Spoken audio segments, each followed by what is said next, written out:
Hello friends, movies all about a আপনাদের স্বাগত। আজ কোনো সিনেমার রিভিউ নয়, বরং সম্পূর্ণ অন্য একটা বিষয় নিয়ে কথা বলতে এসেছি।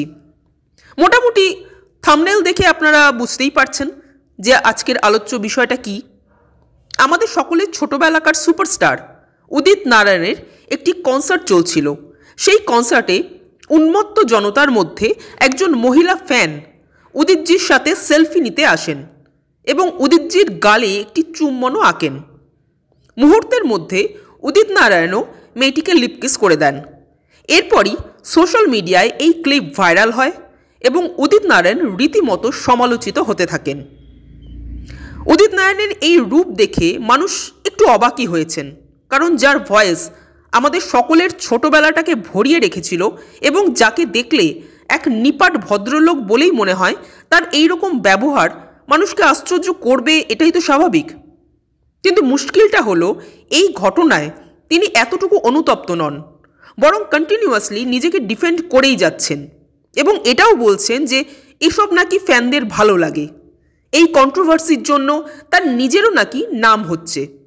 মানে এত বছরের উজ্জ্বল কেরিয়ারের পর এই শেষ বয়সে এসে আবার তাকে নতুন করে নাম কামাতে হচ্ছে, তাও গানের মাধ্যমে নয়, প্রতিভার মাধ্যমে নয়, বরং এসব ছ্যাঁচড়ামো করে। বাহ, ফাটাফাটি। আর হবে নাই বা কেন? উদিত কাকুর কাছে কিন্তু এসব নতুন কিছু নয়।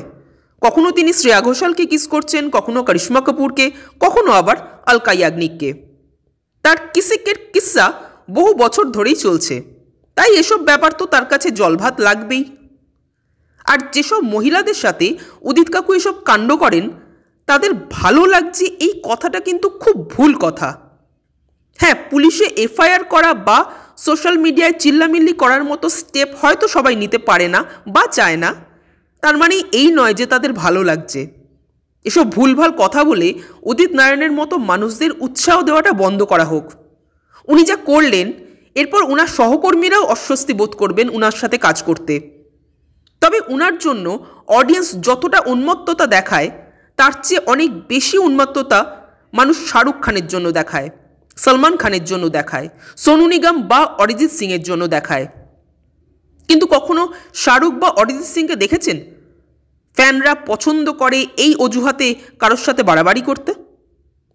আসলে উদিত নারায়ণের অরিজিৎ সিংয়ের থেকে একটু ভদ্রতা শেখা উচিত কিভাবে অডিয়েন্সের সাথে ডিল করতে হয়।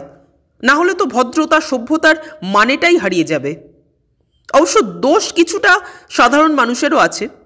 সাধারণ মানুষ সেলিব্রিটিদের একেবারে ভগবান ভেবে ফেলেছে, আর তার ফলেই অতিরিক্ত বাড়াবাড়ি করে ফেলছে। যাই হোক, এই ঘটনাটা আমার ব্যক্তিগতভাবে খুবই বাজে, একেবারে সভ্যতার সীমা লঙ্ঘন করা মনে হলো। আপনাদের এই বিষয়ে কি মতামত কমেন্ট করে জানাবেন। আর আমাদের ভিডিও ভালো লেগে থাকলে প্লিজ লাইক, শেয়ার ও সাবস্ক্রাইব করতে ভুলবেন না। Thank you.